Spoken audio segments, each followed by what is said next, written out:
সকাল বন্ধুরা, সকলে কেমন আছো? আশা করি সবাই খুব ভালো আছে, আমিও খুব ভালো আছি। আর আজকে হলো তোমার বুধবার, ঘড়ির কাঁটা ওই 9:30 ঘরে। এখন থেকেই ব্লগটা স্টার্ট করলাম। আর আজকে দেখতে পাচ্ছ মায়ের বাড়িতেই রয়েছে এখনো। আজকে চলে যাবো বাড়ি, আর দিদিও চলে যাবে আজকে, ও চলে যাবে, আমিও চলে যাবো। আর সকালবেলা সকলেরই মানে ছেলে বাদ দিয়ে, মানে ছেলে এখনো ঘুমাচ্ছে, যাই হোক।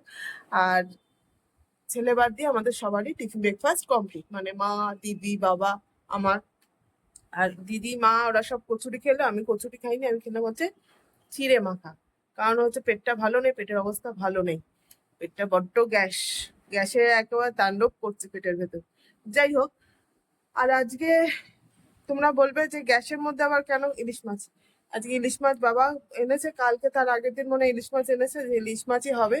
গ্যাস যতই হোক, ইলিশ মাছ তো ছাড়া যায় না ভাই। তো যাই হোক, তো ইলিশ মাছটা দিদি করবে রান্না। এখন দিদি করবে কি, মা করবে কি, আমি করবি, দেখো সবাই মিলে কি করি না করি সবকিছু তোমাদের সঙ্গে শেয়ার করব। তাহলে চলো ব্লগটা দেখতে থাকো, সঙ্গে থাকো। এদিকে রান্না বসিয়ে দিয়েছি। তা দিদি আজকে বললো যে কালকে গতকাল আমি রান্না করছি, আজকে তুই কর, তোর হাতের মাছের ঝোল খেয়ে বাড়ি যাবো। তাই যাই হোক, ওইদিকে বললাম, সকালবেলা বললাম কি না বলিনি মনে হয়, যা ঝোল হবে। এই যে ঝোলটা বসিয়ে দিয়েছি, আর এখানে আলু সেদ্ধ বসিয়েছি, মাছের তেল দিয়ে খাবে। এই যে এইগুলো ঝোল হবে, আর এই কটা ভাজা, মাছের তেল দিয়ে আলু সেদ্ধ দিয়ে সবাই খাবে, আর মাছের ঝোল এই। আর কালকে দিদি চচ্চড়ি করেছে, মা ফ্রিজ থেকে বারও করেনি।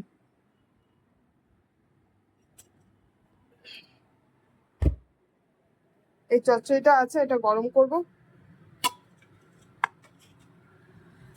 আর হবে মায়ের জন্য নিম পাতা ভাজা। মায়ের যেহেতু সুগার, এই জন্য রোজ একটু তেতো খায়, তার জন্য একটু মায়ের জন্য একটু নিম পাতা ভাজা হবে। আর আলু সেদ্ধ হচ্ছে, আর মাছের ঝোল, আর এদিকে চচ্চড়ি আছে। এই হয়ে যাবে আজকে দুপুরে। দিদি 3টের মধ্যে বেরিয়ে যাবে, আমিও 4টে-5টায় বেরিয়ে যাবো। কারণ হচ্ছে নাহলে এদিকে আমার অফিস টাইম হয়ে যাবে, ট্রেনে বাসে ভিড়।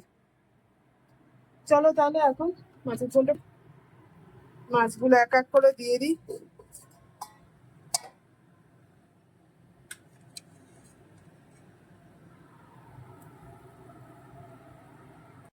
চচ্চড়িটা গরম বসিয়েছি, আর এখানে মাছের ঝোলটা কমপ্লিট,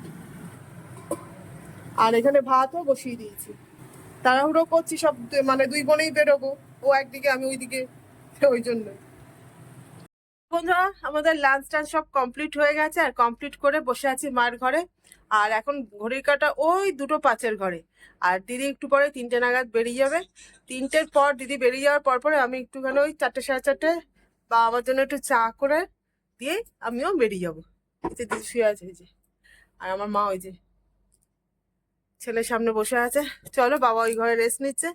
তাহলে চলো, আবার পরে দেখা হচ্ছে বিকেলবেলা, বাড়ি যাওয়ার সময় দেখা হচ্ছে আবার। দিদি চলে যাচ্ছে বাড়ি এখন।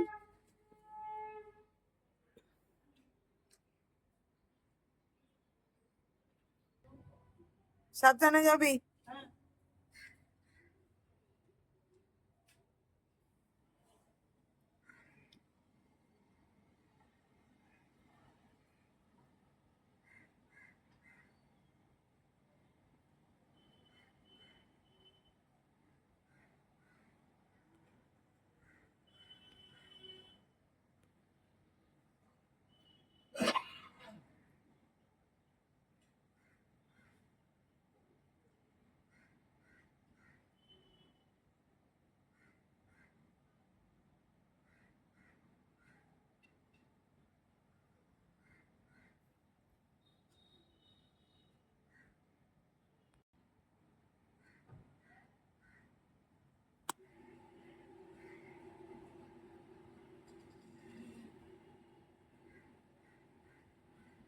দিদি তো চলে গেল বাড়ি। এবার আমার কালকে গেলে হয়, মা বলে রেখেছি যাবো। তো বন্ধুরা দেখো, এই যে রেডি হয়ে নিয়েছি, যাচ্ছি হচ্ছে বাড়ি। হয়ে গেল মায়ের বাড়িতে 2 দিন থাকা। 2 দিন না, হ্যাঁ 2 দিনই। যাই হোক, এখন ছেলে ওইদিকে বেরিয়ে গেছে, চলো যাই এবার, আবার বাড়ি গিয়ে দেখা হচ্ছে। শুভ সকাল বন্ধুরা, সকলে কেমন আছো? আশা করি সবাই খুব ভালো আছে, আমিও খুব ভালো আছি। গতকালে যে ব্লগটা স্টার্ট করেছিলাম সেটার মানে বাড়িতে আসার পর আর কন্টিনিউ করতে পারিনি, কারণ হচ্ছে একটু অসুস্থতার জন্য, মানে গ্যাস হয়ে গেছিলো প্রচণ্ড, তার জন্য আর মানে সন্ধ্যেবেলায় বাড়ি এসে আর ভিডিও অন করতেও পারিনি। যাই হোক, আর এখন কর্তা গেছে, আজকে বৃহস্পতিবার, ঘড়ির কাঁটা ওই 10টার ঘরে। এখন থেকে আবার কন্টিনিউ করা শুরু করলাম। আর কর্তা গেছে একটু বাজারে, কাঁচা বাজার আনবে, মাছ একটু আছে ফ্রিজে। পেটের অবস্থা যেহেতু ভালো না, চলো তাহলে কি রান্না করি না করি সব কিছু তোমাদের সঙ্গে শেয়ার করবো। ব্লগটা দেখতে থাকো, সঙ্গে থাকো।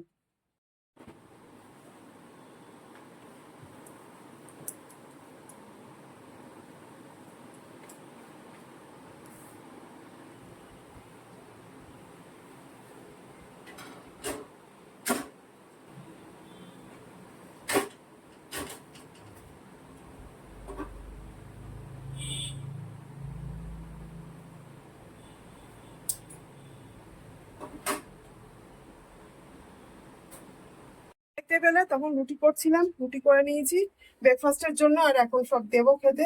কথা কারখানায় পুজো দিচ্ছে, বৃহস্পতিবারের পুজো, তা দিয়ে আসুক। আর আমারও ঘরের লক্ষ্মী পুজো আছে। আর এখানে দেখো প্রেশার কুকারে বসিয়েছি হচ্ছে পেঁপে সেদ্ধ। পেঁপেটা ভাতে দিলে সেদ্ধ হয় না, জলের অবস্থা তো আমাদের এখানকার ভালো না, মানে ভাতে দিলে পেঁপে একদম চেয়ে থাকে, যা একটু প্রেশার দিলে একটু নরম হয়। আর এখানে দেখো দুটো ডিম সেদ্ধ বসিয়েছি, ছেলে আর ওর বাবা দুজনে খাবে খুব, কারণ আমার পেটের অবস্থা ভালো নেই, পেটটা গরম হয়ে যায়, ডিম সেদ্ধ খাবো না। তা যাই হোক, আর করবো হচ্ছে বললামই তোমাদের পেঁপে ভাতে। আর ফ্রিজ থেকে এখনো মাছটা বার করিনি। আর রাতের জন্য চিকেন আছে, দেখাই। এর মধ্যে আছে মাছ,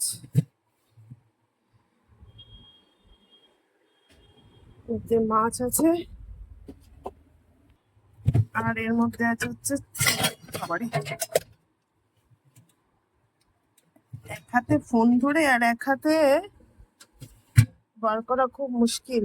এটার মধ্যে আছে চিকেন,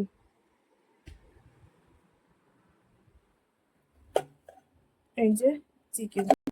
সেই আগের দিন চিকেন এনেছিল, সলিড পিস তো কেউ খায় না আমার ঘরে, তাহলে সলিড পিস গুলো রেখে দিই।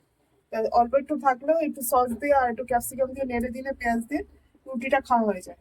তো সেটাই করবো, এই মাছের ঝাল করবো পেঁপে ভাতে, আর এই চিকেনটা নিয়ে নেবো, ব্যাস হয়ে যাবে।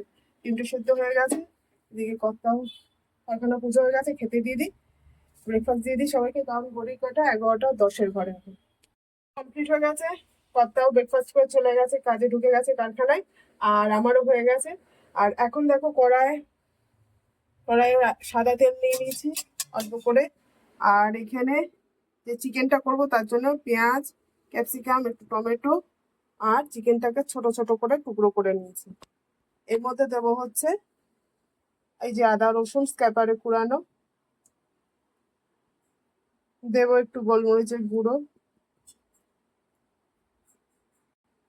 দেবো অল্প করে কর্নফ্লাওয়ার, দিয়ে এটা মাখিয়ে নিয়ে তেলে ছাড়বো।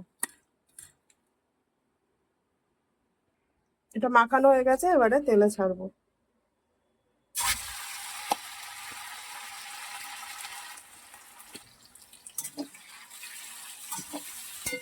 দিয়ে একটু ভালো করে ভাজা ভাজা করবো।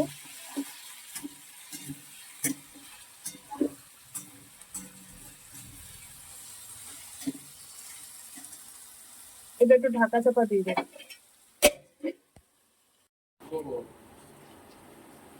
এবারে চিকেনটা আমার মোটামুটি সেদ্ধ হয়ে গেছে, এবারে এই পেঁয়াজ ক্যাপসিকাম টমেটোটা দিয়ে দেবো।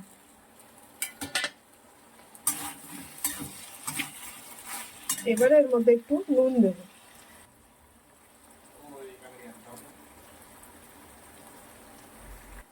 এটাতে তো নুন দিলাম, এবার দেবো চাট মশলা। এবার এটা একটু ঢাকা চাপা দিয়ে দেবো।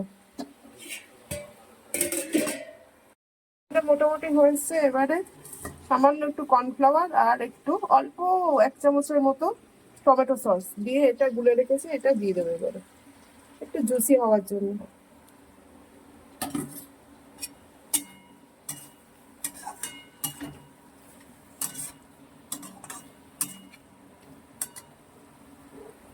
একটু জুসি হলে কি হবে, মানে রুটি দিয়ে খাবে তো বেশ ভালো লাগবে। আর শুকনো শুকনো গুলো রুটি দিয়ে খাওয়া খুব মুশকিল হয়, তাই না? হ্যাঁ দেখো চিকেনটা আমার কমপ্লিট হয়ে গেছে, আর এখানে ভাতের হাঁড়িও নেমে গেছে। এবারে এই যে মাছটা করব।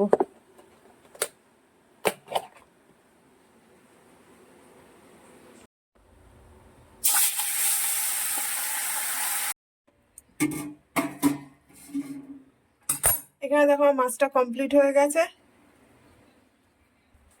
মাছটা তো রান্না কমপ্লিট হয়ে গেছে, আর এখন গ্যাস পরিষ্কার করবো, যাবো স্নান করতে। আর বৃহস্পতিবার বললাম পুজো আছে, ঘড়ির কাটা 1:45 করে। যাক চলো, হয়তো গেছে। তাহলে ব্লগটা আর বাড়ছি না, এই পর্যন্তই। সবাই খুব ভালো থেকো, সুস্থ থেকো, অবশ্যই করে আমার পাশে থেকো, অবশ্যই করে আমার ব্লগগুলো থেকো। আজকে তাহলে আসি, টাটা।